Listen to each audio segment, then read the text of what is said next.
ഇന്ന് കർണാടകയിലെ ഒരു കല്യാണത്തിന് കൂടിയ കഥയാണ് കേട്ടോ. നമ്മുടെ സ്കൂളിൽ, നമ്മുടെ കൂടെ വർക്ക് ചെയ്യുന്ന സ്കൂളിൽ അയാൻ്റിയുടെ മോളെ കല്യാണമായിരുന്നു. അവരുടെ കല്യാണം എന്ന് പറയുന്നത് വളരെ ചിലവേറിയ കല്യാണമാണ് കേട്ടോ. ഇതാണ് നമ്മുടെ അയാൻ്റി. അവർ വന്നവർക്ക് മുഴുവൻ വെറ്റിലയും പാക്കവും കൊടുക്കുന്നു. അത് കഴിഞ്ഞ് മണവാളുടെ വീട്ടുകാരുടെ അകമ്പടിയോടുകൂടെ സ്റ്റേജിലേക്ക് വരികയാണ്.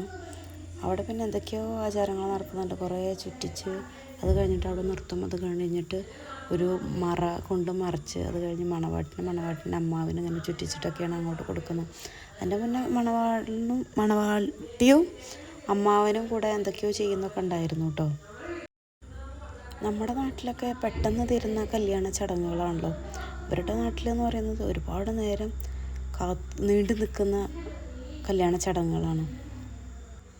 താലി കിട്ടുന്ന മുന്നേ തന്നെ ഒരുപാട് ചടങ്ങുകളുണ്ട്. അത് കഴിഞ്ഞ് പെണ്ണിൻ്റെ കാലിൽ ചവിട്ടി നിൽക്കുന്ന ഒരാചാരം അതിനെ എന്തോ ഭയങ്കര അത്ഭുതപ്പെടുത്തിയിട്ടോ.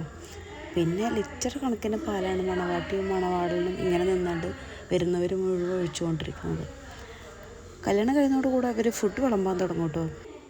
അവരുടെ ആചാരം എന്തോ ആവട്ടെ, നമ്മളുടെ മെയിൻ ടാർഗറ്റ് എന്ന് പറയുന്നത് ഫുഡാണല്ലോ. ഫുഡ് വരുന്നത് ഭയങ്കര അടിപൊളി ഫുഡാണ് കേട്ടോ. ചോറ്, പൂരി, മസാല ദോശ, അങ്ങനെ പല ഫുഡും ഉണ്ടാവും. അങ്ങനെ അത് കഴിഞ്ഞ് നമ്മൾ പോകുന്നു.